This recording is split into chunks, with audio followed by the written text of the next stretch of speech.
तो आपके मध्य आकर के पंडित जी ने, शुभ नाम आपका? श्री शरद मिश्रा जी ने जो सुंदर ग्रंथ का पाठ किया है, हम आपने सुना है और सारा वातावरण सुंदर हो गया, राममय हो गया, इतना आनंदित किया। अगर उसका राम का नाम अगर परमानंद है तो परमानंद की भी अनुभूति हुई है, ये पंडित जी ने कराई। और मैं एक बात अपनी कहना चाहता हूँ, ये भौतिक जगत के राम जिनकी आप बड़ी आराधना गायन कर रहे हैं, ये राम किस राम की संध्योपासन करता था? ये शिव भगवान किसकी ध्यान और समाधि करता है, वो कौन? ये चिंतन का विषय के लिए ये स्थान है, पूज्य बालाजी महाराज से संबंध है और इसीलिए इस स्थान का नाम बाला ब्रह्म ज्ञान मंदिरम है। ये कथा पूरी जी आपने पढ़ी, इसमें इस तत्व को भी समझ लेना चाहिए कि वो पराशक्त जो राम में है वही रावण में है, वही वीर हनुमान में, दूसरे ब्रह्म की कल्पना नहीं है। अंतर्भेद केवल कथानक में समझे और शोध करें तो उसकी करें जिसकी हमारे ऋषि मुनि समाधिस्थ होकर के करते थे। ये राम भी जिसका स्मरण करते हैं और जो राम इनके अंदर, राम के अंदर विराजमान है, ये भी उसका शोध करते हैं, करते रहे हैं। ये भौतिकता में सारा कथानक रचा गया। ऐसे स्थान में आपने वायुमंडल तो अपना बड़ा शुद्ध करने की कोशिश की है, लेकिन संस्कारों का, जिनको आपने गलत संस्कार कहे हैं आपकी परिभाषा में, अच्छे संस्कार कहें आपकी परिभाषा में, इनका स्रोत कहाँ है? स्रोत तो ये अच्छे और गलत की परिभाषा आपके संस्कारों से है। उसके रचनाकार जैसे सृष्टि रची है, उसके रचना में गलत और सही नहीं।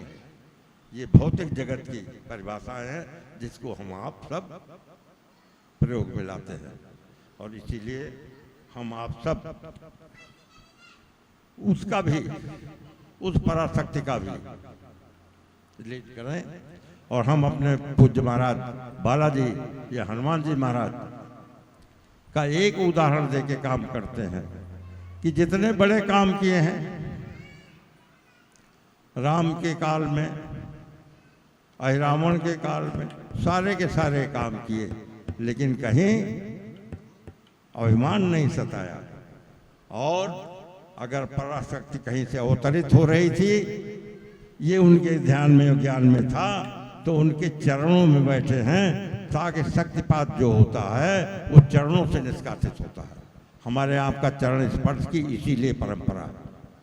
जो पराशक्ति अवतरित होती है ऊपर से, वो चरणों से निष्पादन होता, इसलिए चरण स्पर्श की हमारी परंपरा है बड़े बूढ़े ज्ञानियों की। और इसीलिए महाराज हनुमान जो जिनकी हम ईश्वर की संज्ञा देते हैं, उनके चरणों में बैठते हैं ताकि वो शक्ति उनके चरणों से होकर के हमारे शरीर में अवतरित हो, ताकि हम जन कल्याण, लोक कल्याण कर सकें।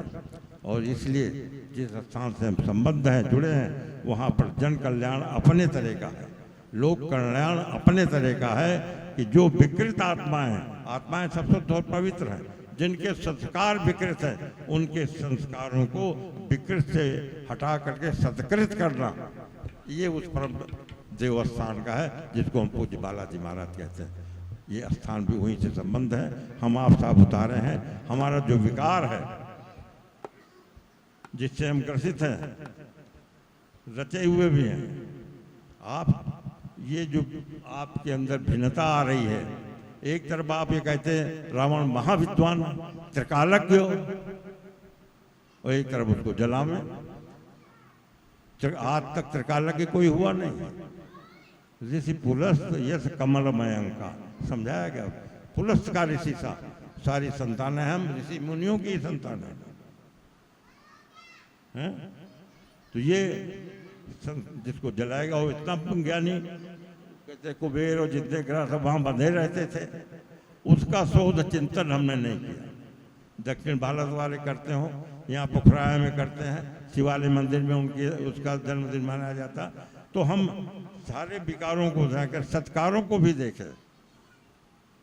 हमारा मीटर सही जाना चाहिए, गुण और दोष के आधार पर जाना चाहिए।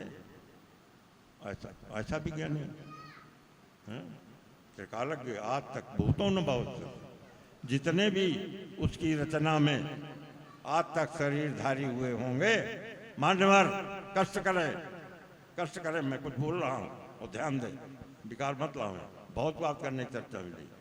तो जितने भी हैं विकार, हमारे राम और रावण में एक देखें, एक ही ब्रह्म का वास है। महाराज हनुमान एक ही ब्रह्म का वास, उस पराशक्ति के विषय में चिंतन करें, शोध करें। आज ये संदेश देते हुए भूरी आपकी श्री मिश्र जी की, शरद मिश्र जी की, ताकि वातावरण आनंदित किया है एक भिन्न संस्कारों से, सत संस्कारों से, अच्छे संस्कारों को समाज देने की दिशा की है। सब लोग उसमें आनंदित हुए, मोहित हुए। आपको कोट सा धन्यवाद। आए हुए जितने भी आगंतुक हैं उनको कोट सा धन्यवाद। दूसरी बात,